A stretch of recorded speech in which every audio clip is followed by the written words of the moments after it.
नमस्कार दोस्तों, मैं प्रभाकर सिंह स्वागत करता हूं आपका मेरे यूट्यूब चैनल इकोनॉमिक पाठशाला में। तो आज हम स्टैटिस्टिक्स बुक के second chapter collection of data start करने जा रहे हैं। फर्स्ट चैप्टर जिसमें हमने पढ़ा था कि स्टैटिस्टिक्स क्या होता है, उसकी इंपॉर्टेंस क्या है, इकोनॉमिक्स में उसको क्यों पढ़ते हैं, उसका वीडियो मैंने अपने चैनल पर अपलोड कर दिया है। लिंक मैंने डिस्क्रिप्शन बॉक्स में डाल दिया है, आप वहां से जाकर देख सकते हैं। साथ ही मैंने एक 11th क्लास के फुल कोर्स का एक प्लेलिस्ट बनाकर भी उसका लिंक मैंने डिस्क्रिप्शन बॉक्स में डाल दिया है। वहां से आप फर्स्ट चैप्टर, सेकंड चैप्टर ऐसे लगातार सारे के सारे चैप्टर्स पढ़ सकते हो, देख सकते हो। तो आज इस चैप्टर में हम पढ़ेंगे कि डेटा होता क्या है, डेटा को कलेक्ट कैसे किया जाता है, क्या क्या उसके मेथड्स हैं और उन मेथड्स का मेरिट और डीमेरिट क्या होता है, यानी कि गुण और दोष उसके क्या होते हैं। तो शुरू करते हैं फिर इकोनॉमिक पाठशाला।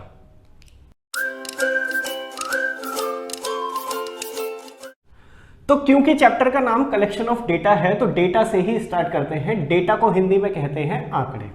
आंकड़े क्या होते हैं, इसको समझने से पहले आप एक स्थिति अपने मन में समझो कि आप ये जानना चाहते हो कि आपकी क्लास में किस बच्चे के हिंदी में सबसे ज्यादा मार्क्स आए हैं। ठीक है, उस सबसे ज्यादा मार्क्स को जानने के लिए आपको सभी बच्चों से उनके हिंदी के नंबर पूछने पड़ेंगे। आप ए स्टूडेंट के पास गए, उसके मार्क्स पूछे, बी के पास गए, उसके मार्क्स पूछे, सी डी ई एफ सभी के पास गए और सभी से आपने उसके मार्क्स पूछे। तो जिसके भी ज्यादा आए वो मार्क्स आपने लिख लिए। अब यहां पर एक प्रोसेस ध्यान दो कि ये इन सभी बच्चों से जो आपने नंबर पूछे हैं, इनके नंबर ही क्या कहलाते हैं, डेटा कहलाते हैं। किसी भी निष्कर्ष पर पहुंचने के लिए जो भी सांख्यिकीय सूचना इकट्ठा की जाती हैं, एकत्रित की जाती हैं, वो सभी क्या होती हैं, डेटा होती हैं। देश में अलग अलग तरह के आंकड़े आते रहते हैं कि गरीबी का प्रतिशत इतना है, मान लेते हैं 20% गरीबी है या फिर 10% बेरोजगारी है। तो ये कहाँ से आया रिजल्ट? इस रिजल्ट को लाने से पहले एक डेटा इकट्ठा किया गया होगा, यानी कि देश में सभी के पास जाकर पूछा गया होगा कि आप बेरोजगार हैं क्या, आप नहीं हैं, आप हैं, आप नहीं हैं। तो उस सभी नंबर्स के हिसाब से फिर ये कंक्लूजन निकाला गया होगा। तो किसी भी कंक्लूजन के पीछे जो नंबर्स इकट्ठा किए जाते हैं अलग अलग लोगों से या किसी से भी, वो सभी नंबर्स क्या कहलाते हैं, डेटा कहलाता है। अब इस डेटा के दो प्रकार हो सकते हैं, यहां पर काइंड लिख देता हूं। तो डेटा के दो प्रकार हो सकते हैं, एक तो होता है प्राइमरी डेटा, एक होता है सेकेंडरी डेटा। हिंदी में इसको कहते हैं प्राथमिक आंकड़े और द्वितीयक आंकड़े। प्राथमिक आंकड़े वो आंकड़े होते हैं जो अब से पहले कभी इकट्ठा नहीं किए गए। कोई भी कंक्लूजन, अब ये यहाँ पर आप हिंदी के मार्क्स पता करने गए थे अपनी क्लास में, तो अगर आप पहले छात्र हो जो ये आंकड़े इकट्ठा करने जा रहा है, अभी तक ये आंकड़े नहीं इकट्ठा किए गए हैं, तो ये किस तरह के आंकड़े कहलाएंगे, प्राथमिक आंकड़े। वो आंकड़े जो अब से पहले कभी भी इकट्ठा या एकत्रित नहीं किए गए, उन आंकड़ों को कहते हैं प्राथमिक आंकड़े, अंग्रेजी में प्राइमरी डेटा। सेकेंडरी डेटा होता है कि जो आंकड़े पहले से इकट्ठा किए जा चुके हैं, किसी न किसी के द्वारा किसी न किसी दूसरे कंक्लूजन के लिए इकट्ठा पहले ही किया जा चुका है, उसको कहते हैं द्वितीयक आंकड़े, सेकेंडरी डेटा।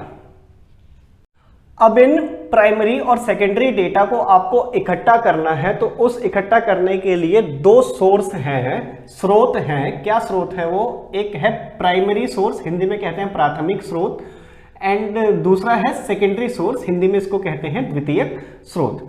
प्राथमिक स्रोत वो स्रोत होते हैं कि जब डेटा आपको इकट्ठा करना है और आप खुद ही हर किसी के पास जाकर आंकड़े इकट्ठा कर रहे हो। यहाँ पर आपको हिंदी के मार्क्स पता करने थे, तो आप सभी स्टूडेंट्स के पास खुद ही गए और खुद ही उन सबसे नंबर पूछे और एक कागज पर लिखा और उसके हिसाब से फिर निष्कर्ष कुछ भी निकाला। तो जो भी आंकड़े इन्वेस्टिगेटर खुद जाकर इकट्ठा करता है, उस सोर्स को कहते हैं प्राइमरी सोर्स। सेकेंडरी सोर्स होता है, द्वितीयक स्रोत होता है कि जो आंकड़े पहले से ही कहीं इकट्ठा पहले ही पड़े हुए हैं और वहां से जाकर वो आंकड़े ले लिए जाते हैं। अब ये वाले मार्क्स आपको पता करने थे। अब ये मार्क्स पहले ही, जब भी मार्कशीट बनाई गई होगी, तो वो मार्क्स स्कूल वालों ने भी इकट्ठा किए हैं पहले ही, उनके पास पहले से ही पड़ा हुआ है। और आप वो सभी बच्चों के पास ना जाकर अपने क्लास टीचर के पास जाते हो कि सर मुझे इन सभी के नंबर जानने हैं, तो इन सभी का रिपोर्ट कार्ड मुझे दिखा दो, या कोई वो रजिस्टर दिखा दो जिस रजिस्टर में आपने लिखा हुआ है, मैं वहां से लिख लूंगा। आप सभी बच्चों के पास नहीं गए, उस रजिस्टर में से ही देखकर आपने वो सभी नंबर उतार लिए और उसके हिसाब से कंक्लूजन निकाला, उसको कहते हैं द्वितीयक स्रोत, सेकेंडरी सोर्स। की डेटा पहले ही कहीं इकट्ठा पड़ा हुआ है, आपने बस वहां से उठाकर वो डेटा ले आए अपने पास और खुद जाकर डेटा इकट्ठा करते हो हर किसी के पास में, तो उस सोर्स को कहते हैं प्राइमरी सोर्स। ये डिफरेंस है इन दोनों में। अब इन दोनों डेटा में डिफरेंस क्या है, यानी कि प्राइमरी डेटा और सेकेंडरी डेटा में फर्क क्या हो सकता है, ये हम समझने की कोशिश करते हैं। तो पहला पॉइंट है इसका कि ओरिजिनलिटी, हिंदी में इसको कहते हैं मौलिकता। मौलिकता का मतलब है कि जो भी ओरिजिनल, जब आप खुद डेटा इकट्ठा करने जाओगे तो वो ओरिजिनल होंगे, यानी कि आपने सभी से पूछे और आप एकदम श्योर हो उसके बारे में कि अगर मैं ही इकट्ठा करके लाया हूं तो एकदम सटीक है ये डेटा, तो उसको कहते हैं मौलिकता, कहते हैं ओरिजिनलिटी, कहते हैं कि ओरिजिनल है होगा डेटा। जब आप खुद इकट्ठा करने जाओगे तो डेटा ओरिजिनल होगा, सीधी सी बात है। और अगर किसी और सोर्स के थ्रू आप जाते हो, सेकेंडरी डेटा यानी कि पहले से ही कहीं इकट्ठा पड़ा है, उस डेटा को आप लेकर आते हो, तो उसकी ओरिजिनलिटी में कुछ क्वेश्चंस हो सकते हैं। आप इतना सटीक रूप से या फिर इतने विश्वास के साथ नहीं कह पाओगे कि ये एकदम ठीक ठाक है। टीचर ने हो सकता है कुछ गलत लिख दिया हो किसी के मार्क्स में, तो उस जिसके मार्क्स आपने हाईएस्ट लिख रखे हैं हो सकता है उसके लोवेस्ट हो, एकदम लिखने में गलती हो सकती है। तो आप श्योर नहीं हो सकते, पूरे विश्वास के साथ नहीं कह सकते कि ये एकदम सटीक डेटा है। लेकिन जब प्राइमरी डेटा इकट्ठा करते हैं तो उसकी ओरिजिनलिटी एकदम सही रहती है। ये डिफरेंस है इन दोनों में। दूसरा है कि सुटेबिलिटी ऑफ ऑब्जेक्टिव्स, यानी कि उद्देश्यों की उपयुक्तता में अंतर आ सकता है। यहां पर आप जब डेटा इकट्ठा करने जा रहे हो तो आपका ऑब्जेक्टिव कुछ और है, उद्देश्य कुछ और है। यहां पर आप हाईएस्ट नंबर जानना चाहते हो कि हिंदी में कितने हैं किस बच्चे के, लेकिन हो सकता है टीचर ने जब लिखा तो उसका कुछ उद्देश्य ही नहीं था। जिस सोर्स के लिए, जिस चीज के लिए, जिस उद्देश्य के लिए आप डेटा इकट्ठा करना चाह रहे हो, उस उद्देश्य के लिए टीचर ने लिखा ही नहीं है वो नंबर्स। कैसे निकलेगा ये? मान लेते हैं कि आपने, टीचर ने मार्क्स लिखे ही नहीं, वहां पर मार्क्स ने उनकी जगह उसने ग्रेड लिख दिया कि एक स्टूडेंट, ए स्टूडेंट का ए ग्रेड है, बी का सी ग्रेड है, सी का बी ग्रेड है, नंबर्स लिखे ही नहीं। तो कैसे पता लगाओगे कि किसके ज्यादा नंबर है? उन्होंने तो पास फेल के हिसाब से यहां पर लिख दिया। तो ए वाले बहुत सारे स्टूडेंट्स हो सकते हैं, हो सकता है 10 स्टूडेंट हो, सी वाले 8 स्टूडेंट्स हो, तो किसके ज्यादा नाम मार्क्स है ये आप नहीं पता लगा पाओगे। तो यहाँ टीचर का उद्देश्य कुछ और था उसको इकट्ठा करने का, उसका उद्देश्य था कि केवल पास फेल पता चल जाए, लेकिन आपका उद्देश्य कुछ और है यहाँ पर। तो जो ऑब्जेक्टिव्स हैं उसके हिसाब से डेटा इकट्ठा किया गया है कि नहीं किया गया है, इसके आधार पर भी फर्क आ सकता है। तो जब आपका उद्देश्य कुछ और है तो प्राइमरी डेटा आप इकट्ठा करोगे, मतलब प्राइमरी सोर्स से आप डेटा इकट्ठा करोगे कि हाँ भाई मैं ये चाहता हूं तो मैं अपने हिसाब से डेटा इकट्ठा करूंगा। लेकिन आप अगर सेकेंडरी सोर्स के थ्रू जाओगे तो हो सकता है उस उद्देश्य के लिए वो डेटा इकट्ठा ही ना किया गया हो। तो ये डिफरेंस है। कलेक्शन की कॉस्ट में फर्क आ जाता है। जब आप सेकेंडरी डेटा इकट्ठा करने जाओगे तो उसकी कॉस्ट बहुत ही कम होगी, लेकिन आप यहाँ पर अगर प्राइमरी डेटा इकट्ठा करने जाओगे तो उसकी कॉस्ट बहुत ही ज़्यादा होती है। आप सभी बच्चों के पास जाओगे, हो सकता है कोई कहे कि यार मेरे को एक कोल्ड ड्रिंक पिला तब बताऊंगा मैं नंबर, है ना। ये हालांकि एक मजाक वाली बात है पर बहुत ही कॉस्टली है ये। अब यहाँ पर ये तो छोटा सा उदाहरण है, लेकिन आपके मन में आया कि पूरे स्कूल में ही किसके हिंदी में सबसे ज़्यादा नंबर है ये मैं पता लगाऊंगा भाई अब जाकर। तो आप पूरी क्लास के पास जाना, भूख प्यास लग जाएगी, वो खाने पीने का खर्चा सभी, बहुत ज़्यादा टाइम लग जाएगा उसमें। तो ये कॉस्टिंग हमेशा डेटा की बढ़ जाती है। या इसको बहुत बड़े स्तर पर हम सोचें, जनगणना करनी है, जनगणना जब हम देश करने चलता है सेंसस, तो उसमें जाति के हिसाब से भी नंबर निकालने होते हैं, अमीरी गरीबी के हिसाब से नंबर्स निकालने होते हैं। तो कॉस्ट क्या होती है? बढ़ जाती है, क्योंकि वो प्राइमरी सोर्स से ही हमेशा इकट्ठा किया जाता है। सेकेंडरी सोर्स से इकट्ठा करने में खर्चा बहुत ही कम आता है, तो कॉस्टिंग में फर्क आ जाता है। ये डिफरेंस है प्राइमरी और सेकेंडरी डेटा के। अब देखते हैं डेटा कलेक्शन के मेथड्स, यानी कि विधियां। कोई सा भी डेटा हो, प्राइमरी या फिर सेकेंडरी, किन विधियों से इकट्ठा किया जाता है। ये 4-5 विधियां हैं। इन 4-5 विधियों को एक एक करके हम पढ़ेंगे। क्या सूटेबिलिटी है, क्या उसके मेरिट्स हैं, क्या डीमेरिट्स हैं, यानी कि क्या गुण दोष हैं, ये हम समझेंगे। तो एक विधि का नाम है डायरेक्ट पर्सनल इन्वेस्टिगेशन, हिंदी में इसको कहते हैं प्रत्यक्ष व्यक्तिगत अनुसंधान। मैं हिंदी में नहीं लिख रहा हूं, अगर आपको लिखना है तो वीडियो पॉज करके लिख सकते हो। क्या है? प्रत्यक्ष व्यक्तिगत अनुसंधान, डायरेक्ट पर्सनल इन्वेस्टिगेशन। दूसरा है इनडायरेक्ट ओरल इन्वेस्टिगेशन, अप्रत्यक्ष मौखिक अनुसंधान। तीसरा है इंफॉर्मेशन फ्रॉम लोकल सोर्सेस और कॉरेस्पॉन्डेंट्स, यानी कि जो स्थानीय संवाददाता या फिर सूचनाकर्ता होते हैं उनसे सूचना की प्राप्ति करना। नेक्स्ट है information through questionnaires and schedule, यानी कि प्रश्नावली और अनुसूचियों के माध्यम से सूचना की प्राप्ति करना। इस चौथी विधि के यानी कि फोर्थ मेथड के दो सब मेथड हैं, एक है मेलिंग मेथड और एन्यूमरेटर्स मेथड। हिंदी में इसको कहते हैं डाक विधि और इसको कहते हैं गणक विधि। अब ये चारों विधियां क्या होती हैं एक एक करके हम समझेंगे। तो सबसे पहले आते हैं डायरेक्ट पर्सनल इन्वेस्टिगेशन पर, यानी कि प्रत्यक्ष व्यक्तिगत अनुसंधान। यह होता है कि जब भी आपको डेटा इकट्ठा करना है तो आप हर एक व्यक्ति के पास जाकर खुद बातचीत करते हो और उससे डेटा इकट्ठा करके लेकर आते हो। आपको अगर बच्चों के नंबर पता करने थे तो हर एक बच्चे के पास आप गए और हर एक बच्चे से आपने नंबर उसके पूछे हैं। तो ये किस विधि के अंतर्गत आता है? डायरेक्ट पर्सनल इन्वेस्टिगेशन के अंडर आता है। तो इस विधि में डेटा इकट्ठा करने वाला या फिर डेटा इकट्ठा करते टाइम हर एक आदमी के साथ संपर्क बनाया जाता है, हर एक आदमी के साथ बातचीत की जाती है। अगर 100 आदमियों का डेटा इकट्ठा करना है तो आप 100 आदमियों से बातचीत करोगे। जैसे देश में जनगणना होती है तो जनगणना के टाइम पे हर एक आदमी से बातचीत या फिर हर एक आदमी के माध्यम से ही डेटा इकट्ठा किया जाता है। ऐसा नहीं होगा कि ए का डेटा हम बी से पूछ लें ना, ए का डेटा ए से ही पूछेंगे और बी का डेटा बी से ही पूछेंगे। इसको कहते हैं प्रत्यक्ष व्यक्तिगत अनुसंधान। तो अब ये कहां कहां पर सूटेबल रहेगी, यानी कि उपयुक्त रहेगी?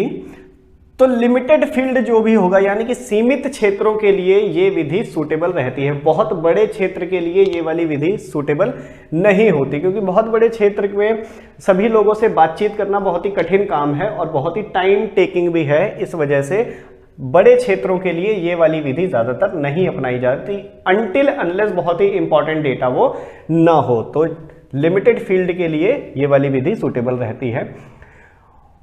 ओरिजिनलिटी जहां पर चाहिए डेटा में हाई, बहुत ही ज्यादा ओरिजिनल होने चाहिए डेटा, वहां पर ये वाली विधि उपयुक्त रहती है हमेशा। अगर आपको चाहिए कि हाँ चलो ठीक है काम चला लेंगे, डेटा से कुछ भी मिल जाए, कुछ थोड़ा बहुत इधर उधर हेर फेर भी चल जाएगा, तो हाँ ये वाली विधि हम नहीं लेंगे। लेकिन अगर हमें चाहिए कि बिल्कुल भी डेटा में ओरिजिनलिटी कम नहीं होनी चाहिए तो ये वाली विधि ही हमेशा अपनाई जाएगी, क्योंकि जब तक आप सभी लोगों से बात नहीं करोगे जाकर, तब तक कैसे पता चलेगा कि सही बात है या फिर नहीं है ये वाली। तो ओरिजिनलिटी जहां पर भी हाई होगी वहां पर ये वाली विधि काम आती है। सीक्रेट रखनी हो इन्फॉर्मेशन, गुप्त रखनी हो इन्फॉर्मेशन, सूचना जहां पर गुप्त रखनी हो वहां पर ये वाली विधि अपनाई जाती है, क्योंकि आप किसी और से डेटा इकट्ठा करके लेकर आ रहे हो या किसी और विधि से लेकर आ रहे हो, तो भैया वहां पर गुप्त कहां से रहा। तो अगर डेटा को सीक्रेट रखना है तो ये वाली विधि काम आती है। एक्यूरेसी जहां पर हाई चाहिए हो, कि बिल्कुल भी खराब नहीं होना चाहिए, जो भी कंक्लूजन निकल कर आया है वो एकदम सटीक होना चाहिए, ठीक होना चाहिए, तो एक्यूरेसी से बिल्कुल भी समझौता नहीं कर सकते, तो ये वाली विधि हमेशा अपनाई जाएगी। और जहां पर इंफॉर्मेशन देने वालों से डायरेक्ट कांटेक्ट बनाना हो वहां पर ये वाली विधि काम आती है। मेरिट्स क्या है, गुण क्या है इस विधि के? तो ओरिजिनलिटी आती है डेटा से। डेटा जब आप सभी लोगों से बात करके इकट्ठा करके आओगे तो वहां पर डेटा वो ओरिजिनल होंगे हमेशा। एक्यूरेसी बहुत ही हाई होगी उस डेटा की, उस डेटा पर विश्वास किया जा सकता है बहुत ही अच्छे तरीके से, क्योंकि आपने सभी लोगों से बातचीत कर लेकर आए हो वो डेटा। इंफॉर्मेशन जिस भी रिलेशन में आप वो डेटा इकट्ठा करने जा रहे थे वही रिलेशन में इंफॉर्मेशन भी इकट्ठा करके लेकर आओगे। ऐसा नहीं कि आप मार्क्स पता करने निकले थे और सभी बच्चों से हाइट पूछने जा रहे हो। तो जिस उद्देश्य के लिए आप डेटा इकट्ठा करने जा रहे थे वही क्वेश्चन आप उनसे पूछोगे। यूनिफॉर्मेलिटी होती है डेटा में, ऐसा नहीं होगा कि एक डेटा किसी और रूप में है दूसरा डेटा किसी और रूप में है, सभी डेटा यूनिफॉर्म रहेंगे, एक जैसे ही रहते हैं। ये है इसके मेरिट्स। अब है डीमेरिट्स, तो जो मेरिट्स नहीं है उसी का ही ऑपोजिट हो सकता है डीमेरिट्स है। तो डीमेरिट्स क्या है कि वाइड एरियाज के लिए नहीं है ये वाली विधि, बहुत बड़े क्षेत्र के लिए ये वाली विधि काम नहीं आती, क्योंकि सभी लोगों से बात करने में जैसा होता है कॉस्ट ज़्यादा लगेगी, टाइम बहुत ज़्यादा लगेगा, एनर्जी बहुत ज़्यादा लगेगी, लोग बहुत ज़्यादा लगेंगे। तो वाइड एरियाज के लिए ये वाली विधि इतनी ज़्यादा काम नहीं आती। अनटिल अनलेस कहा क्या कि ओरिजिनलिटी हाई ना चाहिए हो हमें, एक्यूरेसी ना चाहिए हो हमें, तब तक ये वाली विधि नहीं अपनाई जाएगी।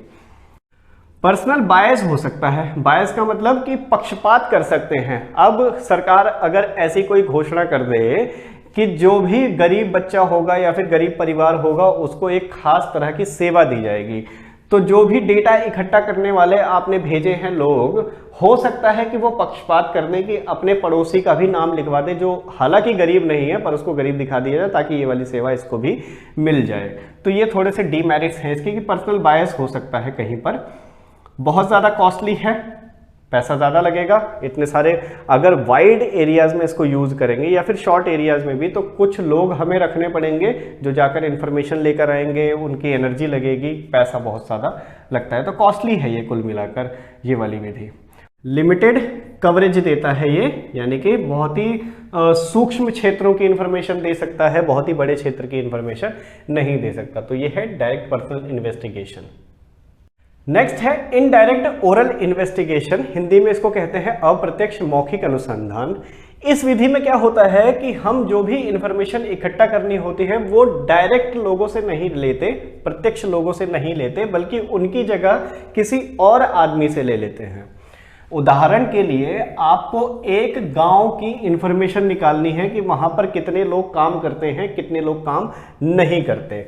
तो अगर आप हर एक आदमी के पास जाकर पूछोगे तो उस विधि को क्या नाम देंगे? डायरेक्ट पर्सनल इन्वेस्टिगेशन, प्रत्यक्ष व्यक्तिगत अनुसंधान। लेकिन आपने क्या किया, सभी लोगों के पास नहीं गए, क्योंकि गांव बहुत बड़ा है, आपको इन्फॉर्मेशन बहुत जल्दी चाहिए, इतना टाइम इतनी एनर्जी नहीं है कि सभी लोगों को जाकर समझाओ, उनसे बात करो, सभी को बताओ कि क्या मेरा मोटिव है, क्या मैं डेटा इकट्ठा करने आया हूँ। आपने क्या किया, आप चले गए मुखिया के पास, वहाँ का जो मुखिया है या ग्राम पंचायत का प्रधान है उसके पास आप चले गए और उस आदमी से ही आपने सभी के गांव के बारे में इंफॉर्मेशन, पूरे गांव के लोगों के बारे में इंफॉर्मेशन निकाल ली। तो इस विधि को कहते हैं इनडायरेक्ट ओरल इन्वेस्टिगेशन, जहां पर सूचना सीधे लोगों से नहीं ली जाती बल्कि उनके बिहाफ पर किसी तीसरे आदमी से इंफॉर्मेशन ले ली जाती है। अब सूटेबिलिटी क्या है इस विधि की?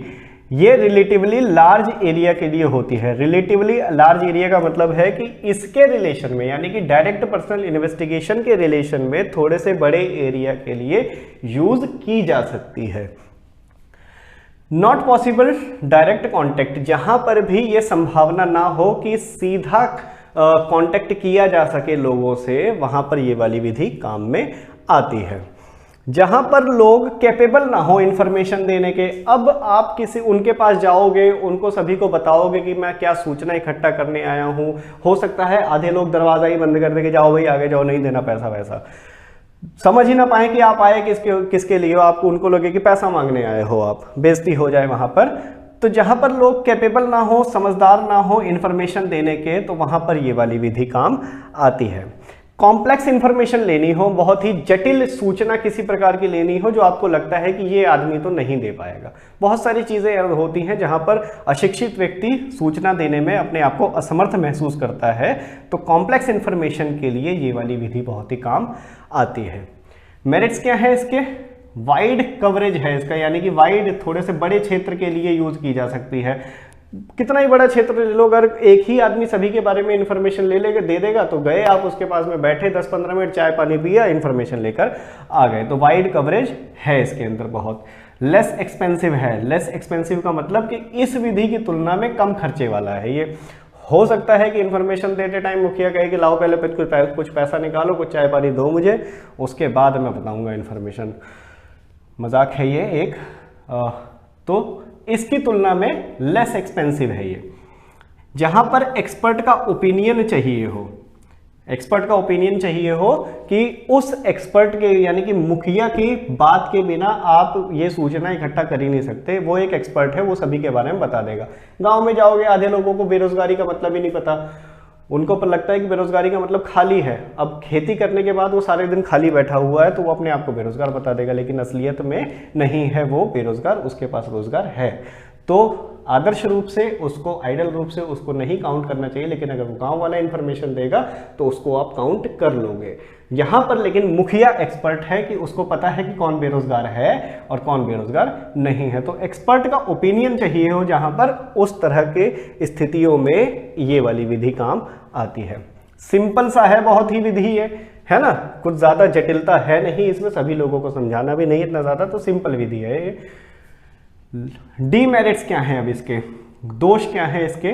लेस एक्यूरेट है ये, हो सकता है कि इस तरह की पूरी संभावना रहती है कि एक्यूरेसी बहुत ही कम मात्रा में हो। यहाँ पर मुखिया ने बता दिया, हो सकता है कि 100 लोगों में से 10 लोग जो अब काम पर लग चुके हो, जो उसकी नॉलेज में ही ना हो, वो उनको बेरोजगार बता दे, लेकिन वो अब उनको रोजगार मिल चुका है। तो क्या होगा, एक्यूरेसी वहां पर कम हो जाएगी।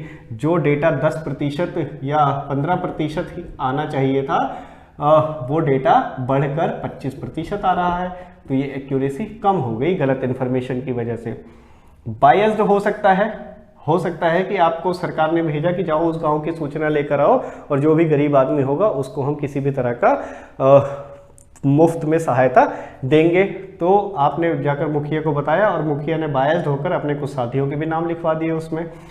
तो पक्षपात हो सकता है, पूरी संभावना है इसमें। और कंक्लूजन जो है वो डाउटफुल हो सकते हैं इस विधि में, क्योंकि सूचनाएं उतनी एक्यूरेट नहीं है जितनी एक्यूरेट होनी चाहिए। तो अगर एक्यूरेसी की कमी है तो कंक्लूजन भी डाउटफुल हो सकते हैं बिल्कुल। तो ये मेरिट्स डीमेरिट्स हो गए सेकेंड विधि के। तो डिफरेंस क्या है डायरेक्ट इन्वेस्टिगेशन और इनडायरेक्ट इन्वेस्टिगेशन में? कि डायरेक्ट इन्वेस्टिगेशन बहुत ही कॉस्टली है, बहुत ही स्मॉल एरियाज में काम आता है, लेकिन ये वाला जो सेकंड मेथड है इनडायरेक्ट ओरल इन्वेस्टिगेशन, ये बहुत ही बड़े क्षेत्र में काम आता है और ये कम एक्सपेंसिव है। ये एक्यूरेसी जहां पर आपको डायरेक्ट वाले में ज़्यादा मिलेगी, वहीं एक्यूरेसी सेकेंड विधि यानी कि इनडायरेक्ट वाले में कम मिलेगी। बायस दोनों के दोनों ही हैं, है ना। तो ये थोड़ा सा फर्क है, इनमें डिफरेंसेस हैं। कभी कभी पेपर में क्वेश्चन आ जाता है कि इन दोनों विधियों में डिफरेंस लिखो 2 या 3 नंबर का, तो 1-2 डिफरेंस लिख दोगे तो नंबर पूरे हो जाते हैं। नेक्स्ट है इंफॉर्मेशन फ्रॉम लोकल सोर्सेस और कॉरेस्पॉन्डेंट्स। हिंदी में इसको कहते हैं कि स्थानीय स्रोतों या संवाददाताओं से सूचना की प्राप्ति। सूचना आपको प्राप्त करनी है तो आप क्या करते हो, अपना एक बंदा अपॉइंट कर देते हो उस क्षेत्र में कि जा भाई इंफॉर्मेशन लेकर आ। इसका सबसे अच्छा उदाहरण है टीवी न्यूज़ चैनल। आप देखते होंगे एक एंकर न्यूज़ रूम में बैठा रहता है, वो अपने संवाददाताओं को बार बार बोल रहा है कि रुचि आप मेरी आवाज़ सुन सकती हैं क्या, आपको आवाज़ सुनाई दे रही है, अगर सुनाई दे रही है तो इन्फॉर्मेशन दो, हमें क्या स्थिति चल रही है वहाँ पर। तो ये क्या है, वहाँ पर एक संवाददाता भेजा गया है जो इन्फॉर्मेशन वहाँ से इकट्ठा करके न्यूज़ रूम तक पहुँचा रहा है। इस तरह की विधि को कहते हैं लोकल सोर्सेज या कॉरेस्पॉन्डेंट से इंफॉर्मेशन लेकर आना, या फिर तीसरे नंबर की ये विधि है। तो कहाँ कहाँ पर सूटेबल रहेगी ये? सूटेबल रहेगी जहां पर रेगुलर इंफॉर्मेशन की जरूरत हो, कि निरंतरता चाहिए हो, बार बार अपडेट आपको चाहिए हो इंफॉर्मेशन में। इसका सबसे अच्छा उदाहरण है चुनाव। भारत में जब भी इलेक्शन होते हैं टीवी पर लगातार उसका अपडेट आता रहता है कि क्या किसके ज़्यादा वोट हो गए, किसके कम वोट हो गए, किस क्षेत्र में कौन सा विधायक जीत रहा है, कौन सा सांसद जीत रहा है।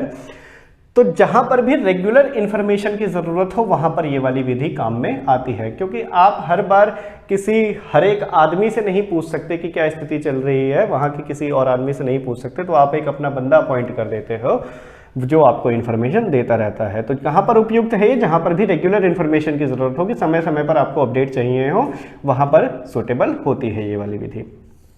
लार्ज एरिया के लिए काम में आती है, बहुत बड़े क्षेत्र में भी इसका प्रयोग किया जा सकता है। जैसे चुनाव जब का रिजल्ट जब भी आता है तो पूरे भारत में आता है या फिर राज्य में आता है, राज्य भी कोई छोटा नहीं होता, तो बड़े क्षेत्र के लिए भी इस विधि का प्रयोग किया जा सकता है। सभी जगह अपने संवाददाता भेज दिए जाते हैं या वहाँ के ही किसी आदमी को संवाददाता बना लिया जाता है जो आपको इन्फॉर्मेशन देता है। टीवी इन्फॉर्मेशन, टीवी का मैंने उदाहरण दे दिया, तो टीवी इन्फॉर्मेशन जहाँ पर भी चाहिए हो वहाँ पर ये विधि काम में आती हो। बहुत ही हाई एक्यूरेसी चाहिए हो वहाँ पर इस तरह की विधि काम में आती है। मेरिट्स है कि इकोनॉमिकल है ये, ना ही बहुत ही ज़्यादा खर्चीली है और ना ही बहुत ही कम खर्चीली है। ये इकोनॉमिकल है, बीच की है, मितव्ययी है। तो वाइड कवरेज देती है ये, बहुत बड़े क्षेत्र में बहुत बड़े टॉपिक के ऊपर भी आप इंफॉर्मेशन इकट्ठा कर सकते हो, क्योंकि आपने वहां पर संवाददाता भेज रखा है, वो सभी लोगों से इंफॉर्मेशन अपनी इकट्ठा कर रहा है। तो वाइड कवरेज है ये। कंटिन्यूटी जहां पर चाहिए हो डेटा की, वहां पर ये वाली विधि काम में आती है। कोई स्पेशल पर्पस है आपका डेटा इकट्ठा करने का, तो वहां पर ये वाली विधि काम में आती है। अच्छा, ध्यान देना, जो वहां पर संवाददाता है वो आप तक इंफॉर्मेशन पहुंचा रहा है। यहां पर ध्यान दो कि ये जो संवाददाता है उसको मैं बी मान लेता हूं और आप सी हैं, उसको इंफॉर्मेशन इकट्ठा करके लानी है ए के बारे में। तो ये जो संवाददाता है ये हो सकता है कि पहली विधि से भी डेटा इकट्ठा कर ले, यानी कि प्रत्यक्ष व्यक्तिगत अनुसंधान जो विधि है इस विधि से डेटा इकट्ठा करके ला रहा हो, या हो सकता है कि वो अप्रत्यक्ष मौखिक अनुसंधान से डेटा इकट्ठा करके ला रहा हो। जो भी इंफॉर्मेशन उसको कहा गया इकट्ठा करने के लिए, या तो सभी आदमियों के पास जाए, एक एक करके सभी से पूछ ले, या फिर किसी एक आदमी के पास गया जिसने सभी के बारे में उसको जानकारी दे दी। तो ये बी जो है, जो संवाददाता है, वो किसी भी विधि से इंफॉर्मेशन लेकर आ सकता है, लेकिन आप तक जब वो इंफॉर्मेशन पहुंच रही है तो वो तीसरी विधि में ही काउंट होगी। क्लियर है? यहां पर विधियों में फर्क आप समझ लेना। तो संवाददाता जब आप तक इंफॉर्मेशन वो पहुंचा रहा है तो वो तीसरी विधि में ही काउंट होगी, क्योंकि आपने जो डेटा इकट्ठा किया है वो संवाददाता से किया है, तीसरी विधि से किया है। लेकिन संवाददाता हो सकता है कि पहली या फिर दूसरी विधि से डेटा इकट्ठा कर रहा हो। तो मेरिट्स आप समझ गए, यहां पर भी स्पेशल पर्पस चाहिए हो वहां पर ये विधि काम में आती है। डीमेरिट्स है कि ओरिजिनलिटी थोड़ी कम हो सकती है, क्योंकि आपने सीधा संवाद नहीं किया इंफॉर्मेशन देने वालों से, तो ओरिजिनल इतने ज्यादा वो नहीं माने जा सकते। यूनिफॉर्मेलिटी नहीं हो सकती। अब बहुत सारे संवाददाता हैं, आपने सबको बोल दिया कि भाई ये इंफॉर्मेशन लेकर आ भाई, कि कौन चुनाव जीत रहा है कौन चुनाव नहीं जीत रहा है। तो हो सकता है सभी के क्वेश्चंस अलग अलग हो जाए, कोई किसी फॉर्म में बता रहा है, कोई किसी फॉर्म में बता रहा है। एक संवाददाता ने जो क्वेश्चन का आंसर पहले बताया, हो सकता है दूसरे संवाददाता ने उस क्वेश्चन का आंसर सबसे बाद में बताया हो। तो यूनिफॉर्मेलिटी नहीं होती डेटा में, यानी कि एक जैसे डेटा नहीं होते, सभी के डेटा अलग अलग हो सकते हैं। बायस्ड, पक्षपात थोड़े लेवल पर इसमें भी पाया जाता है, इस विधि में भी। लेस एक्यूरेट होते हैं, कई स्थितियों में एक्यूरेसी कम हो सकती है। संवाददाता जो आपने भेजा है हो सकता है आलस से मारा हुआ हो वो, या वो हो ये हो सकता है कि बी ने जो डेटा इकट्ठा किया है वो इनडायरेक्ट ओरल इन्वेस्टिगेशन से किया है, तो वहां पर एक्यूरेसी कम ही होगी। तो एक्यूरेसी बहुत मात्रा में कम भी पाई जाती है यहाँ पर। डिले इन कलेक्शन, अब आपने कहा कि इंफॉर्मेशन लेकर आओ, तो एक संवाददाता ने तो गया भाई किसी एक के पास में और उसने उससे इंफॉर्मेशन इकट्ठा कर ली। दूसरा संवाददाता गया कि भाई मैं डायरेक्ट पर्सनल, यानी कि हर एक आदमी से ही पूछूंगा उसका डेटा। तो हो सकता है कि ये तो इसने तो जल्दी दे दिया है डेटा, लेकिन दूसरा वाला बहुत ही ज़्यादा टाइम लगा रहा है। तो डिले हो सकता है डेटा के कलेक्शन में। ये मेरिट्स, डीमेरिट्स और सुटेबिलिटी हो गई information from local sources and correspondents. अब पढ़ते हैं information through questionnaire and schedules. Information through questionnaires and schedules, Hindi में इसको कहते हैं कि प्रश्नावली और अनुसूचियों के माध्यम से सूचना का इकट्ठा करना। इसके दो सब पार्ट हैं, एक है मेलिंग मेथड और एन्यूमरेटर्स मेथड। हिंदी में इसको कहते हैं डाक विधि और गणक विधि। ये विधि क्या होती है कि आपको मल्टीपल डेटा इकट्ठा करना है। इसका उदाहरण सबसे अच्छा है सेंसस। सेंसस यानी कि जनगणना। जनगणना का डेटा जब भी इकट्ठा किया जाता है तो उसमें मल्टीपल चीजें पूछी जाती हैं कि कितने लोग घर में रहते हैं, उन सभी के नाम क्या हैं, उन सभी की उम्र क्या है, कितना पैसा आप लोग कमाते हैं, कितने लोग कमाने वाले हैं, कितने लोग कमाने वाले नहीं है, कितने लोग खाने वाले हैं, क्या क्या खाते हैं, कौन सी जाति के हैं। बहुत सारे क्वेश्चंस उसमें पूछे जाते हैं। तो मल्टीपल डेटा आपको इकट्ठा करने हैं, तो आप इस वाली विधि से डेटा इकट्ठा कर सकते हो। क्या किया आपने, एक प्रश्नावली बनाई। प्रश्नावली का मतलब है कि एक पेपर बनाया, उसमें जितना भी डेटा आपको चाहिए उन सभी के क्वेश्चंस आपने लिख दिए, और क्या कर सकते हैं, उसको डाक कर सकते हो, मेल कर सकते हो। मेल का मतलब है कि आपने वो फॉर्म डाक कर दिया, जिससे भी इंफॉर्मेशन चाहिए उसके पते पर आपने वो मेल कर दिया। अब वो आदमी भरकर वो फॉर्म अपनी इंफॉर्मेशन के साथ आपको भेज देगा, फिर वो डेटा आप अपने पास कलेक्ट कर लोगे। दूसरा है गणक विधि। गणक का मतलब है कि आपने एक बंदा अपॉइंट किया जो वो प्रश्नावली लेकर हर एक आदमी के घर पर जाएगा, उनसे पूछेगा और उन सभी के सवाल उत्तर लिखकर लेकर आएगा।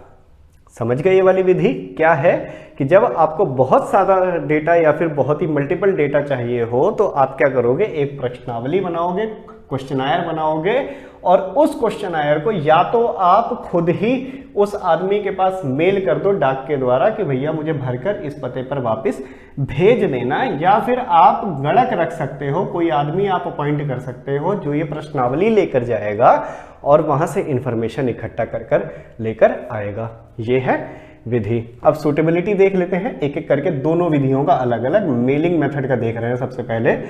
तो सूटेबिलिटी है कि जहां पर वाइड एरिया हो वहां पर ये वाली विधि काम में आती है। बहुत बड़े क्षेत्र के लिए हो तो सभी बहुत सारी इंफॉर्मेशन चाहिए हो तो, और बहुत ही एक्यूरेसी के साथ इंफॉर्मेशन चाहिए हो तो ये वाली विधि काम में आती है। कहां पर सूटेबल रहेगी, और इसके अलावा जहां पर एजुकेटेड इन्फॉर्मेंट्स हों, यानी कि जो सूचना देने वाले हों वो पढ़े लिखे हों। आपने प्रश्नावली तो बना दी कि इसे भरकर भेज दो मुझे, लेकिन वो पढ़ा लिखा ही नहीं है, लिख ही नहीं पाएगा, पढ़ ही नहीं पाएगा, है क्या, कागज फाड़ के फेंक दिया।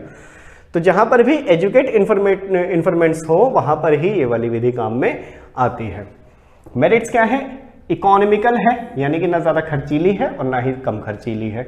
डेटा में ओरिजिनलिटी मिलती है, ओरिजिनल होते हैं डेटा। वाइड क्षेत्र के लिए होगी तो बहुत ही वाइड कवरेज इसमें मिलेगा। डिमेरिट्स है लैक ऑफ इंटरेस्ट। इंटरेस्ट यानी कि इंटरेस्ट की कमी पाई जा सकती है। अब आपने किसी को भेज दी वो प्रश्नावली, लेकिन वो अपने पास ही रख के बैठा हुआ, कल भरेंगे, परसों भरेंगे, भर देंगे यार, भेज देंगे, हमें भेजना ही नहीं है, मुझे मज़ा ही नहीं आ रहा इस चीज़ में। तो इंटरेस्ट का लैक हो सकता है, मज़ा ना आ रहा हो उसको, तो अपने पास फॉर्म रख के बैठा हुआ है, वो जो इन्फॉर्मेशन आपको चाहिए वो मिल ही नहीं पा रही है, जिस कंक्लूजन पर आपको पहुँचना है उस कंक्लूजन पर आप पहुँच ही नहीं पा रहे हो। ये मेलिंग मेथड की बात हम अभी कर रहे हैं। Lack of flexibility. फ्लेक्सिबिलिटी का मतलब है कि अब आपने कोई क्वेश्चन बना दिया, अब जो भेजने वाला था उसने भरकर भेजा आपको, लेकिन उसमें से 2-3 क्वेश्चंस छोड़ दिए, है ना, 2-3 क्वेश्चंस छोड़ दिए, तो अब आप दोबारा से उसको नहीं भेज पाओगे, या भेजोगे तो फिर से वो इतना टाइम लेगा, या फिर क्वेश्चंस आपको चेंज करने हैं कि यार ये वाला क्वेश्चन तो छूट गया इसमें, तो क्वेश्चंस छूट गए उसमें, या फिर उसने भर के नहीं भेजा, तो इस तरह की फ्लेक्सिबिलिटी का बहुत ही ज़्यादा कमी पाई जाती है उसमें। लिमिटेड यूज होते हैं। अब क्वेश्चंस आपने अपनी सुविधा के अनुसार या फिर जो आपको उपयुक्तता थी, जो आपका ऑब्जेक्टिव था, उसके हिसाब से ही आपने क्वेश्चंस उसमें बनाए। बाद में हो सकता है किसी और को डेटा वो चाहिए हो, तो जो डेटा उसके काम का है वो आपने इकट्ठा नहीं किया था, तो लिमिटेड यूज यानी कि आपने अपने लिए ही वो डेटा इकट्ठा किया है, तो लिमिटेड यूज के लिए ही काम आता है। एक्यूरेसी थोड़ी सी लेस हो सकती है इसमें, हाई एक्यूरेसी के बाद भी कुछ तक कुछ लेस हो सकता है कि जिस आदमी ने डेटा इंफॉर्मेशन भर के भेजी उसमें लिखा हुआ था कि क्या नाम है, अपना वेतन लिखो, सैलरी लिखो, तो सैलरी ज़्यादातर लोग अपनी कम ही लिखते हैं हमेशा, तो एक्यूरेसी वहाँ पर कम हो सकती है। ये हो गई मेलिंग मेथड की सूटेबिलिटी। अब देखो गणक विधि, एन्यूमरेटर्स मेथड, क्या होता है इसमें कि आपको इंफॉर्मेशन चाहिए, आपने एक प्रश्नावली बनाई, क्वेश्चनर बनाया और आपने बंदे अपॉइंट किए, उनको समझाया कि क्या क्या क्वेश्चंस आपको वहां जाकर पूछने हैं और इसके उत्तर लिखकर लेकर आओ हमारे पास, फिर आपने वो डेटा ले लिया। तो एन्यूमरेटर्स मेथड कहां पर सुटेबल रहेगा, जहां पर भी बड़े क्षेत्र का डेटा इकट्ठा करना हो और बहुत सारा मल्टीपल डेटा इकट्ठा करना हो, वहां पर ये वाली विधि काम में आती है। स्पेशल स्किल्ड इन्वेस्टिगेटर्स चाहिए। आपको लगता है कि ये जो मैंने क्वेश्चन बनाया है ये आम जनता के समझ में नहीं आएगा, या हो सकता है कि आपने हिंदी में क्वेश्चनायर बनाया या फिर इंग्लिश में क्वेश्चनायर बनाया, लेकिन जहां पर गया, तमिलनाडु में चला गया, वहां पर ज्यादातर लोगों को हिंदी आती ही नहीं, भर ही नहीं पा रहे हैं, या फिर उत्तर प्रदेश में चला गया जहां पर ज्यादातर लोगों को अंग्रेजी आ ही नहीं रही, भर ही नहीं पा रहे हैं, तो स्किल्ड इन्वेस्टिगेटर्स चाहिए जो ये क्वेश्चन समझ पाए ठीक से और उनके सटीक उत्तर भरकर ला पाए, वहां पर ये वाली विधि काम में आती है। लोकल लैंग्वेज, जैसे कि मैंने उदाहरण दिया कि तमिलनाडु में चला गया, अब वहां पर हिंदी लोगों को आ नहीं रही या फिर अंग्रेजी उत्तर प्रदेश में आ नहीं रही है, तो लोकल लैंग्वेज का बंदा वहां पर जाएगा, उनको समझाएगा, बताएगा, तो वो आसानी से समझ जाएंगे और उसका उत्तर भी आसानी से दे पाएंगे। तो लोकल लैंग्वेज की जरूरत जहां पर भी पड़े वहां पर भी ये वाली विधि उपयुक्त है, सूटेबल है एकदम। मेरिट्स देख लेते हैं। मेरिट क्या है कि वाइड कवरेज देता है, ये बहुत ही ज़्यादा वाइड रूप से सूचनाओं का प्रसार ये कर पाएगा। एक्यूरेसी रहेगी बहुत ही अधिक मात्रा में, जब सभी लोगों से प्रत्यक्ष प्रत्यक्ष सवाल पूछे जाएंगे उनसे सामने सामने, तो उसका जवाब भी ठीक ठाक ही मिलेगा और एक्यूरेसी बहुत ही ज़्यादा हाई होगी इसमें। पर्सनल कांटेक्ट रहेगा हर किसी के साथ में, सभी से बातचीत होगी, सभी से सामने सामने प्रश्न पूछकर लाया जाएगा। इम्पार्शियलिटी होगी इसमें। अब जो आदमी गया है वहां पर सूचना इकट्ठा करने के लिए, जो आपने अपॉइंट किया है, हो सकता है, संभावना बहुत ही कम है हालांकि उसी गांव का हो, लेकिन इस तरह की बहुत अधिक संभावना रहती है कि वो कहीं और से अपॉइंट किया है, बहुत ही बड़ा क्षेत्र उसको दिया गया है कि इस बड़े क्षेत्र का तेरे को डेटा इकट्ठा करके लाना है, तो वो सभी से पार्शियल या फिर पक्षपात नहीं कर सकता, इसकी संभावना बहुत ही कम इसमें रहती है। तो इम्पार्शियलिटी रहेगी या फिर कहेंगे बायस्ड इसमें नहीं रहते, तो मेरिट है ये इसका। कंप्लीटनेस चाहिए जहां पर आपको, या फिर ये कहें कि इस विधि में कंप्लीटनेस आती है। मेलिंग मेथड में जैसा कि मैंने बताया कि हो सकता है 2-3 क्वेश्चंस ना समझ में आए जवाब देने वाले को, तो वो छोड़ सकता है, लेकिन यहाँ पर आपने ट्रेंड इन्वेस्टिगेटर भेजा है जहां पर उसको हर एक सवाल का मतलब पता है, तो वो सवाल के हर एक सवाल के आंसर भी लिखकर लेकर आएगा। तो कंप्लीटनेस होती है इस वाली विधि में। डीमेरिट्स देख लेते हैं। डीमेरिट्स क्या है? बहुत ही एक्सपेंसिव है ये वाली विधि, ये मेथड बहुत ही खर्चीला है। इतने ज़्यादा गणक इकट्ठे करेंगे, उनको खाने पीने का खर्चा देंगे, उनको वेतनमान देंगे, तो बहुत ही खर्चीली होती है ये वाली विधि।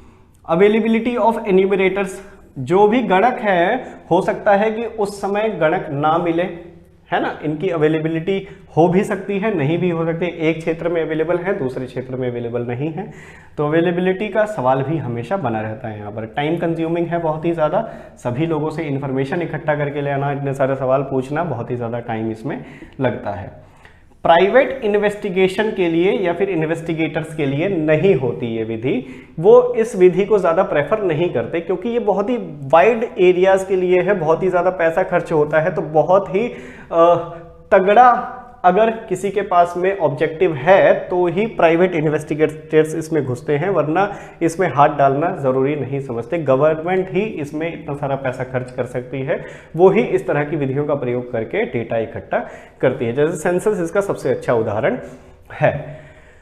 तो यहाँ पर ध्यान देना, जो information through questioners and schedules है और एन्यूमरेटर्स विधि है या फिर गणक विधि है, ये डायरेक्ट पर्सनल इन्वेस्टिगेशन का एक रूप हो सकती है। पर क्योंकि डायरेक्ट पर्सनल इन्वेस्टिगेशन का मतलब यहाँ पर ये है कि आप खुद जा रहे हो, यहाँ पर आपने एक थर्ड पर्सन भेजा है, लेकिन वहाँ इस वाली विधि में आप खुद जा रहे हो डेटा इकट्ठा करने, तो ये फर्क है इन दोनों में। तो ये हो गए चारों के चारों विधियां किस तरह से आप डेटा इकट्ठा कर सकते हो। अब हम देखते हैं कि एक अच्छी प्रश्नावली बनती कैसे है। तो अच्छी प्रश्नावली बनाई कैसे जाए, क्वालिटीज क्या है, कौन कौन से क्वेश्चंस होने चाहिए उसमें, जिससे कि इंफॉर्मेशन देने वाला भी परेशान ना हो और लेने वाला भी परेशान ना हो। लिमिटेड होने चाहिए क्वेश्चंस, सीमित होने चाहिए। ऐसा नहीं कि बहुत ज़्यादा क्वेश्चंस आपने लिख दिए हैं तो इन्फॉर्मेशन देने वाला भी पगला गया है और लेने वाला भी पगला गया है। इन्फॉर्मेशन देने वाले ने पकड़ रखा है आपके गणक को कि भाई इतने ज़्यादा क्वेश्चंस कौन पूछता है, मार रहा है उसे, या फिर इस तरह की स्थितियां हो सकती हैं। या फिर अपने मेल मेथड से उसको भेजा, बहुत सारे क्वेश्चंस लिख के उसने क्वेश्चन ही पेपर ही फाड़ दिया कि इतने सारे क्वेश्चन का आंसर थोड़ी देते बैठूंगा मैं। तो लिमिटेड होने चाहिए क्वेश्चंस, सिंप्लिसिटी होनी चाहिए क्वेश्चंस में। अब जैसे एक शब्द चलता है हिंदी में मितव्ययी, अंग्रेजी में इसको कहते हैं इकोनॉमिकल, यानी कि कम खर्च करने वाला, किफायती आदमी। सीधे शब्दों में इसका मतलब ये है। अब लेकिन अधिकतर लोगों को मितव्ययी का मतलब ही नहीं पता। आपने अपने क्वेश्चंस में क्वेश्चन में एक शब्द ये घुसेड़ दिया मितव्ययी, ऐसा बम गिरा उनके ऊपर, समझ ही नहीं पाए कि इसका मतलब क्या है। तो सिंपल होने चाहिए क्वेश्चंस। ऐसा नहीं कि क्वेश्चन आपका अर्थ तो बहुत ही सामान्य सा था, लेकिन आपने शब्द ऐसा लिख दिया कि उसके दिमाग में ही नहीं घुसा, उसका उत्तर आते हुए भी उसने छोड़ दिया। तो सिंप्लिसिटी होनी चाहिए क्वेश्चंस में, अच्छी प्रश्नावली तभी बनती है। प्रॉपर ऑर्डर में होनी चाहिए क्वेश्चंस। अब आपने एक फिल्म देखी हो मालामाल वीकली, तो उसमें परेश रावल को काम दिया जाता है कि एक काम करो, जाओ जनगणना के लिए तुमको भेजा जा रहा है, इस प्रश्नावली में जो जो भी क्वेश्चंस लिखे हैं उसका उत्तर तुम्हें लिख कर लेकर आना है। तो साहब जाते हैं और एक वृद्ध महिला से पूछ लेते हैं कि आपके बच्चे हैं, तो कहती हाँ हैं। फिर उससे पूछ लेते हैं कि क्या आपकी शादी हो गई है। तो अब वृद्ध महिला जिसके बच्चे हैं उससे आप इस तरह के सवाल पूछ लोगे तो मार पड़ेगी ही पड़ेगी। तो वो क्या करते हैं, सवाल उल्टा कर देते हैं। तो एक कुंवारी महिला से पूछ लेते हैं कि क्या आपकी शादी हो गई, तो कहते हैं कि नहीं हुई शादी। तो फिर पूछ लेते हैं कि आपके बच्चे कितने हैं, तो फिर मार पड़ जाती है उसको। तो प्रॉपर ऑर्डर में होने चाहिए क्वेश्चन, है ना, और उस ऑर्डर में भी आपको पता होना चाहिए या फिर गणक को पता होना चाहिए कि किस ऑर्डर में क्वेश्चंस पूछने हैं, कौन से क्वेश्चंस नहीं पूछने हैं। ठीक है, तो प्रॉपर ऑर्डर में क्वेश्चंस का होना बहुत ही जरूरी है। नो अनडिजायरेबल क्वेश्चंस, जिस सवाल की जरूरत नहीं है उस सवाल का लिखा होना बेकार की चीज है। अब जैसे कि आपके लिए घर में कितने सदस्य हैं इतना काफी है, 4 लोग घर में रहते हैं, इतनी इंफॉर्मेशन आपके लिए काफी है। तो कौन कौन से लोग रहते हैं उन सभी के नाम लिखिए जिनका आप कुछ भी नहीं करने वाले, या फिर देने वाले को भी नहीं पता कि इसका काम क्या है। तो ये क्या एक तरह का अनडिजायरेबल क्वेश्चन है। अनटिल एंड अनलेस उन लोगों के नाम की जरूरत ना पड़े या फिर कोई ऐसी स्कीम आ गई है कि उनका नाम लिखना जरूरी ही है, तब तक इस तरह के क्वेश्चंस नहीं पूछे जाने चाहिए। नॉन कॉन्ट्रोवर्शियल क्वेश्चंस हो, ऐसा नहीं कि कोई क्वेश्चन आपने लिखा और उससे कंट्रोवर्सी हो जाए।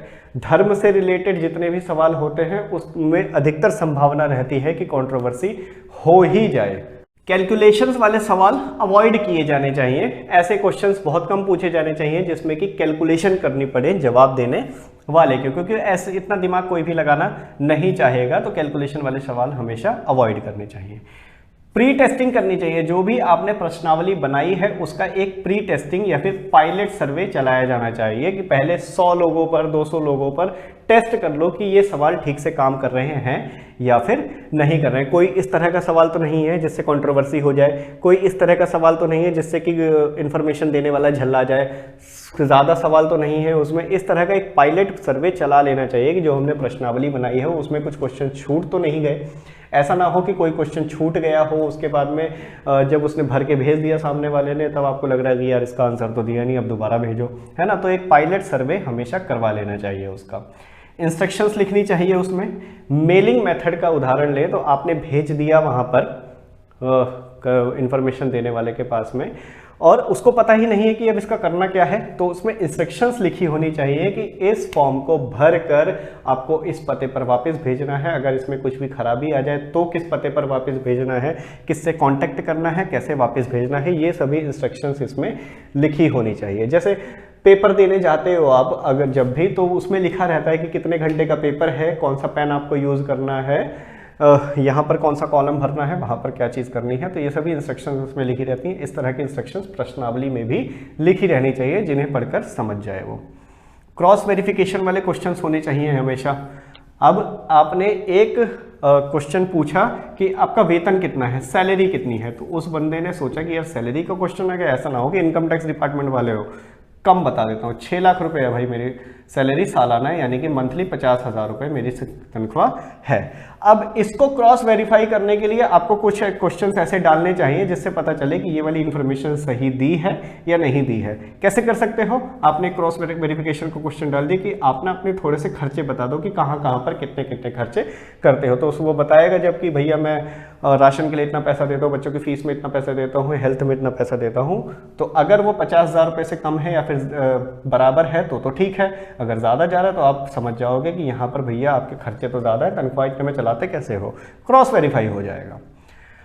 रिटर्न करने की रिक्वेस्ट होनी चाहिए, इंस्ट्रक्शंस का ही एक छोटा सा पार्ट है, इसी के अंडर आ जाता है। तो रिटर्न करने की रिक्वेस्ट होनी चाहिए। ये है क्वालिटीज अच्छे क्वेश्चंस की, किस तरह से अच्छे क्वेश्चंस बनाए जाएं ताकि इंफॉर्मेशन देने वाला भी परेशान ना हो और लेने वाला भी परेशान ना हो। आपकी किताब में एक सैंपल दिया हुआ है प्रश्नावली का कि किस तरह से प्रश्नावली तैयार की जाती है, रेफरेंस के लिए आप वो देख सकते हो। तो अब इस चैप्टर का लास्ट टॉपिक रह गया है कलेक्शन ऑफ सेकेंडरी डेटा, यानी कि द्वितीयक आंकड़ों को इकट्ठा करने के क्या क्या स्रोत हैं। तो 2 स्रोत हैं हमारे पास, एक है सोर्स पब्लिश्ड सोर्स, हिंदी में इसको कहते हैं प्रकाशित स्रोत, और एक है अनपब्लिश्ड या फिर अप्रकाशित स्रोत। प्रकाशित स्रोत का मतलब है कि किसी भी ऑर्गेनाइजेशन ने डेटा इकट्ठा किया और उसको जनता के सामने या फिर कहीं पर भी प्रेजेंट उसको कभी ना कभी किया गया है, प्रकाशित उसको किया गया है। अनपब्लिश्ड का मतलब है कि डेटा इकट्ठा किया लेकिन उसको कभी भी जनता के सामने या फिर किसी भी संस्थान के सामने कभी भी प्रेजेंट नहीं किया गया, बस इकट्ठा करके उसको रख लिया गया है, उसको कभी भी प्रकाशित नहीं किया गया, इन आंकड़ों को प्रकाशित किया गया है। तो प्रकाशित कौन कौन कर सकता है, कहां कहां पर किया जा सकता है, वो अब समझ लेते हैं। तो गवर्नमेंट पब्लिकेशंस होते हैं, डेटा को इकट्ठा करते हैं और उसको फिर प्रकाशित करते हैं। जैसे कि आंकड़े आते हैं, बजट आता है हमेशा, तो बजट प्रेजेंट किया जाता है, सेंसस आता है, सेंसस प्रेजेंट किया जाता है। तो ये क्या है, सभी प्रकाशित स्रोत है। और कौन इनको इकट्ठा करता है, गवर्नमेंट पब्लिकेशंस है जो इनको इकट्ठा करते हैं। गवर्नमेंट पब्लिकेशंस दो इंपॉर्टेंट है, जैसे सेंसस ऑफ इंडिया है, सेंसस ऑफ इंडिया है, ये क्या करता है, जनगणना के काम करता है। NSSO है, ये स्टैटिस्टिक्स से रिलेटेड जितने भी आंकड़े होते हैं इकट्ठा करता है और उनको प्रकाशित करता है। तो गवर्नमेंट पब्लिकेशन से आप डेटा ले सकते हो। अब आप सरकार के या फिर देश के प्रति कुछ भी जानकारी चाहते हो और आपको लगता है कि गवर्नमेंट पब्लिकेशंस में यहाँ पर मिल जाएगा, तो आप वहाँ से जाकर ले सकते हो। उदाहरण के लिए बजट से रिलेटेड आपको डेटा चाहिए कि इस साल फिस्कल डेफिसिट कितना है, तो गए गवर्नमेंट की साइट पे, वहां से आपने PDF निकाला इस साल के बजट का और वो डाउनलोड करके देख लिया। ये क्या हो गया, सेकेंडरी सोर्स हो गया डेटा इकट्ठा करने का।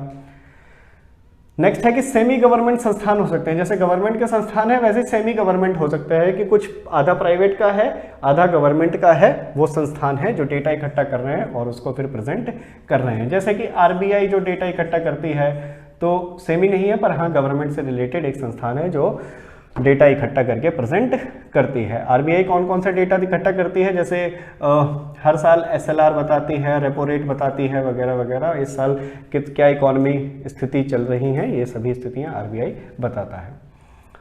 Reports of committees and commissions, किसी भी तरह की कमिटी बना दी गई, कमीशंस बना दिया गया कि रिपोर्ट बनाओ भाई इसके ऊपर, क्या रिपोर्ट है तुम्हारी, तो रिपोर्ट पे कुछ डेटा उन्होंने प्रेजेंट किया, वहां से आप वो इन्फॉर्मेशन ले सकते हो। रिसर्च इंस्टीट्यूट्स हैं अलग अलग, वो डेटा इकट्ठा करते हैं, वहां से जाकर आप डेटा ले सकते हो। न्यूज़पेपर में आता है अलग अलग तरह का डेटा, वहां से डेटा ले सकते हो आप। इंटरनेशनल पब्लिकेशंस हैं जो डेटा किसी ने इकट्ठा किया हुआ अंतर्राष्ट्रीय स्तर पर, वहां से आप डेटा ले सकते हो। इंटरनेट से डेटा ले सकते हो, जैसे कि एक अच्छा सोर्स है डेटा लेने का विकिपीडिया। विकिपीडिया पे पूरी तरह से विश्वास किया जा सकता है क्योंकि ये एक ऐसा ऑर्गेनाइजेशन है डेटा का जो बिना वेरिफिकेशन के अपने पेज पर कुछ भी अपलोड नहीं होने देता, इस पर विश्वास किया जा सकता है इनके डेटा पर। तो ये सभी क्या है, सेकेंडरी सोर्स है। आपको किसी भी तरह का डेटा चाहिए तो आप वहां पर जाकर बात नहीं करोगे किसी से भी या फिर मिलोगे नहीं, आप बस यहाँ पर ढूंढा और यहाँ से आप इंफॉर्मेशन ले सकते हो। जैसा कि मैंने उदाहरण दिया, सेंसस का इंफॉर्मेशन चाहिए तो एक तो तरीका कि जाओ भैया हर एक गाँव में हर एक बंदे के पास जाकर पूछो उनसे सभी की सभी स्थितियाँ, या फिर गवर्नमेंट की साइट पर जाओ जो उसने अपलोड कर रखा है, प्रकाशित कर रखा है, वहां से आप उठाकर ले लो। सेकेंड है अनपब्लिश्ड। अब अनपब्लिश्ड है तो इकट्ठा हुआ कभी लेकिन प्रकाशित नहीं हुआ, तो आप घर बैठे या फिर कहीं पर मेल करके तो इन्फॉर्मेशन ले नहीं सकते क्योंकि कहीं पर प्रेजेंट ही नहीं किया गया कभी भी। आपको वो जाकर मिलना ही पड़ेगा उस बंदे से जिसने उसको इकट्ठा किया था कि भैया मुझे इस डेटा की जरूरत है। लेकिन प्रिकॉशंस लेना पड़ेगा, कुछ सावधानी आपको बरतनी पड़ेगी इस तरह के डेटा को लेने के लिए। क्या है वो सावधानियां कि एबिलिटी ऑफ कलेक्टिंग ऑर्गेनाइजेशन, जिस ऑर्गेनाइजेशन ने वो डेटा इकट्ठा किया था उसकी एबिलिटी क्या है। हो सकता है अब जैसे एक ऑर्गेनाइजेशन है जिसने आज तक हजारों डेटा इकट्ठा किए हैं और एक ऑर्गेनाइजेशन है जिसने सिर्फ एक डेटा इकट्ठा किया है, तो जिसने हजारों डेटा इकट्ठा किए हैं उस पर बहुत ही ज्यादा विश्वास किया जा सकता है। लेकिन जिसने केवल एक ही डेटा आज तक इकट्ठा किया, उसके बाद आज तक कोई डेटा ही नहीं इकट्ठा किया, केवल यही डेटा इसके पास पड़ा हुआ है, तो उस पर विश्वास करना थोड़ा सा कठिन हो जाता है।